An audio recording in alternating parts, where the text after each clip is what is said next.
நல்லபடியா கொண்டு வர்றதுக்கு என்ன வேணும்னாலும் பண்ணுவேன். இப்போ எனக்கு இருக்கிறது ஒரே சந்தோஷம்தான். என்ன அது? என் மகன் அந்த திருநங்க கிட்ட இல்லைங்கிறது தான். ஜெயிலில் இருக்கான்.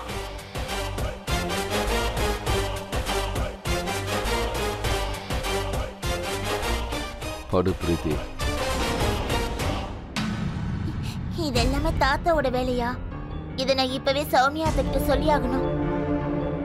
அதோட சாட்சி இல்லைன்னா கோர்ட்டும் அதை ஒத்துக்காதுல்ல. யார் ஃபோன் பண்றாங்கக்கா? சிண்டு தான். ஹலோ ஹலோ அத்தை. சொல்லு சிண்டு. நான் பேசுறத கவனமா கேளுங்க. நான் இப்பதான் தாத்தாவும் பாட்டியும் பேசுறத கேட்டேன். தாத்தா என்ன சொன்னாருன்னா, மாமாவை மாட்டி விடுறதுக்காக அவர் தான் இப்படி பண்ணாராம். மாத்தி அருண் இந்த பிரச்சனையில இருந்து வெளியில கொண்டு வந்தாகணும்.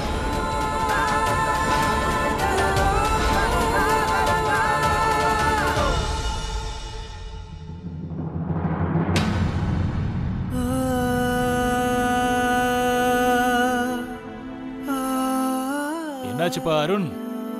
இன்னைக்கு நீ ரொம்ப அமைதியா இருக்க. என்ன இன்னைக்கு உன்னோட அம்மாவோ இல்ல சௌமியாவோ சாப்பாடு எடுத்து வரல? என்னவோ பெருசா சௌமியா சௌமியான்னு சொல்லிக்கிட்டு இருந்த. இப்ப பார்த்த இல்ல அருண், கொலகாரன் கூட ஒருத்தங்களால எத்தனை நாளைக்கு தான் இருக்க முடியும்? இதுவும் அப்படிப்பட்டதுதான். ஒரு விஷயம் சொல்லுங்க இன்ஸ்பெக்டர், உங்க காது கொடுத்து கேளுங்க. கேளுங்க. நான் வாழ்க்கை முழுக்க ஜெயிலே இருக்க போறதில்ல. என்னைக்காவது ஒரு நாள் கண்டிப்பா நான் வெளியே வருவேன். நான் வெளியே வரும்போது உங்க நிலைமை எப்படி இருக்கும் தெரியுமா? அதை நீங்க எதிர்பார்த்துக்கவே மாட்டீங்க. அதனால எதை பேசினாலும் ரொம்ப யோசிச்சு பேசணும், புரியுதா? இப்ப என்னால உன்னை கைது செஞ்சு ஜெயில வைக்க முடியும். தெரியும்ல, கொலை பண்ணிட்டு ஜெயிலுக்கு போனா என்ன தண்டனை தருவாங்க? இந்த உலகத்துல எந்த அப்பமா இந்த மாதிரிலாம் செய்வாங்க? எந்த மகன்டா இப்படி ஒரு காரியத்தை செய்வான்? மகனே, என் சிங்க குட்டி, என்னோட சொந்த ஊர்ல மட்டும் இல்ல, உலகத்துல எங்கேயுமே நான் இந்த மாதிரி கேள்விப்படவே இல்லடா. ஒரு ஆம்பளைக்கு திருநங்கையோட காதல் வந்துருச்சுன்னு அவன் திருநங்கைக்காக தான் குடும்ப மானத்தையே வாங்க துணிஞ்சிட்டான்னு கேள்விப்பட்டதில்ல.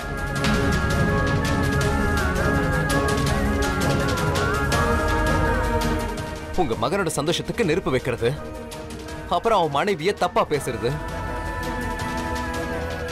இதை எந்த அம்மா அப்பா பண்ணுவாங்க? 1000 முறை நான் சொல்லிட்டேன், சௌமியாவுக்கு நீங்க பிரச்சனை கொடுக்கறத நிறுத்துங்க. இந்த அர்ஜுன் தாசும் பிரீத்தியும் தான் மகனை எப்படி அவ்வளவு சுலபமா போக விட்டுறாங்கன்னு தெரியலங்க. என்ன சொல்ல வர்ற? வீரன், உங்க அன்பான அண்ணன் இருக்காருல்ல, போயிட்டாரு தான் மகனை சமாதானப்படுத்த. திருப்பி அவனை கூட்டிட்டு வந்து வீட்டுல உட்கார வைக்க போறாரு, அவ்வளவுதான். அருண், நீ வரலன்னா உன் அம்மா செத்துருவா. அவ உன்னை பெத்து எடுத்து விடா. அவ மேல கொஞ்சமாவது பரிதாபப்படு. இந்த பூமியில அம்மாவுக்கு இணையா யாருமே இல்ல. அவ தெய்வ மாதிரி, அவளை கலங்க விடக்கூடாது. உன்னோட தாயும் அந்த கடவுளை வந்து நின்னா நீ தாயை தான் வணங்கணும், கடவுளை வணங்க தேவையில்லை. அப்பேற்பட்டவளை வந்து பாடுறா. உன் அம்மா விட எனக்கு எதுவும் பெருசு இல்ல. இங்க பாரு, நான் உன் முன்னாடி இதோ இதோ கையெடுத்து கும்பிட்டு கெஞ்சி கேட்டுக்கிறேன்.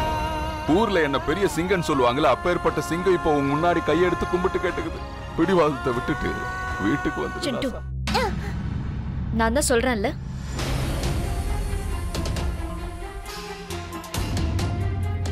நமக்கு நீங்க யாரும் இல்ல. வா. நான் வர மாட்டேன். நான் அத்தை கூட தான் இருப்பேன். என்னை விடுங்க.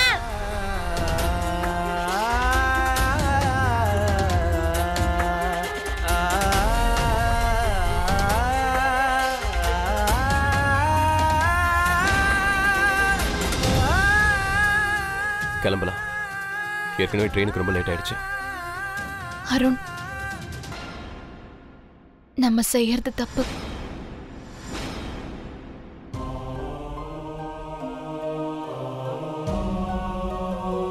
பிரீத்தி உனக்கு ஏதோ பாடம் எடுத்துக்க.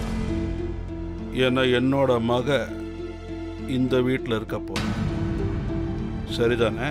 என் பையனோட சந்தோஷம் இந்த முடிவுல தான் அடங்கி இருக்கு. நான் சொன்னதை நம்புங்க.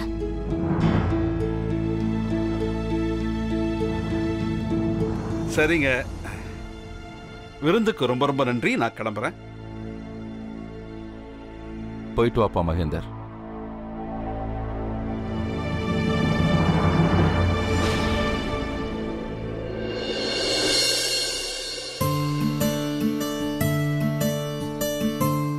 ஹலோ மல்லிகாக்கா, நான் உங்களுக்கு ஒரு நல்ல செய்தி சொல்லணும். அது அத்தை என்ன அவங்க மருமகளா ஏத்துக்கிட்டாங்க. இது உண்மையிலேயே ரொம்ப நல்ல செய்தி சௌமியா. ஆமா, நான் ரொம்ப சந்தோஷமா இருக்கேன்.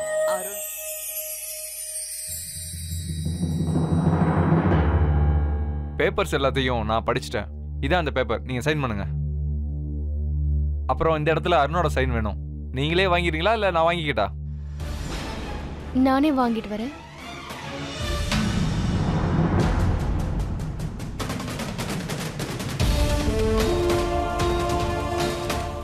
சுமதி, இது என்ன பைத்தியகாரத்தனம்? நீ ஏன் என் பேச்ச கேட்க மாட்டேங்கிற? இவ்வளவு பெரிய தியாகத்தை செஞ்சுக்கிட்டு இருக்க.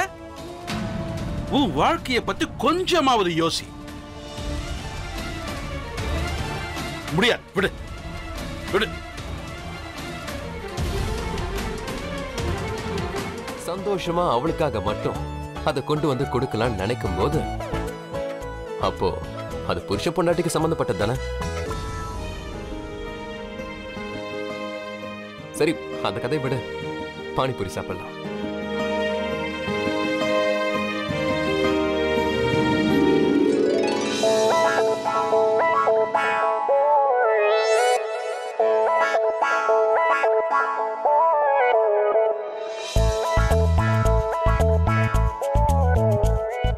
ஆனா என்ன இது சௌமியா, அது உனக்கு பானிபூரி வாங்கிட்டு வர அவசரத்துல பூரியை மட்டும் வாங்கிட்டு வந்திருக்கேன். இப்போ இதை எப்படி சாப்பிடுறது?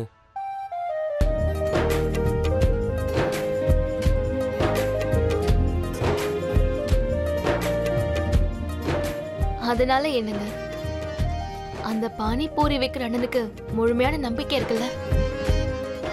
நம்மளோட உறவும் இதே மாதிரி இருக்கும். खुद में तुझे मैं छुपा लूं, बस आखिरी मेरी चाहत तेरे सजदे में सर झुकाऊं.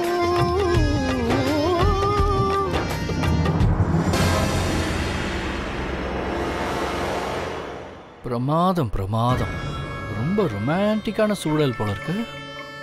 சரி, கொஞ்சம் ட்ராஜடியா மாத்திட்டு வரலாம்.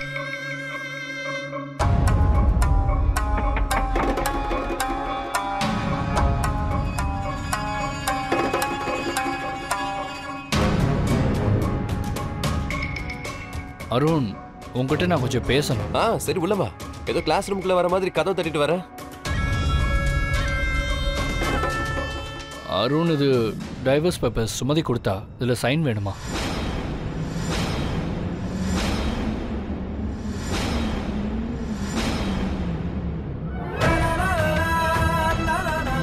இந்த விஷயம் உனக்கு கொஞ்சம் கஷ்டமா இருக்கும்னு எனக்கும் தெரியும். இல்ல இல்ல இல்ல, இது நல்ல விஷயம் தான்.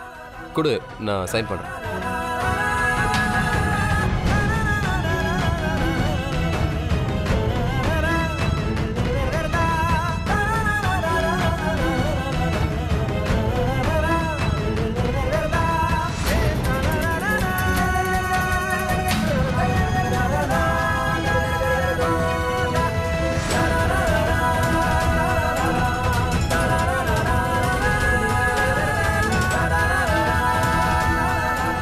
சரி அருண், நான் வரேன்.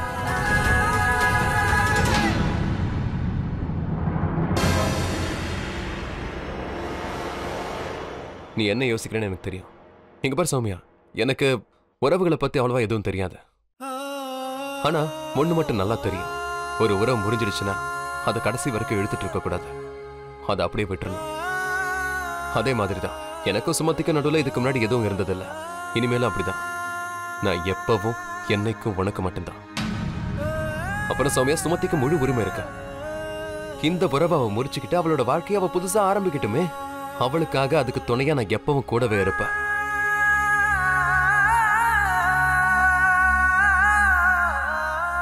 நீ என்ன யோசிக்கிறேன்னு எனக்கு தெரியும். இதுதானே? ஆஹா, நாம அருண் எவ்வளவு நல்ல நல்ல விஷயமா பேசுறாரு, ரொம்ப அன்போடு நடந்துக்கிறாரு, அப்படிதானே? உட்கார். உனக்கு ஒன்று தெரியுமா, ஒரு சீக்ரெட்டான விஷயம் இருக்கு. அருண்க்கு இது எல்லாத்தையுமே அவனுடைய சௌமியா தான் கத்துக் கொடுத்தா. நானா?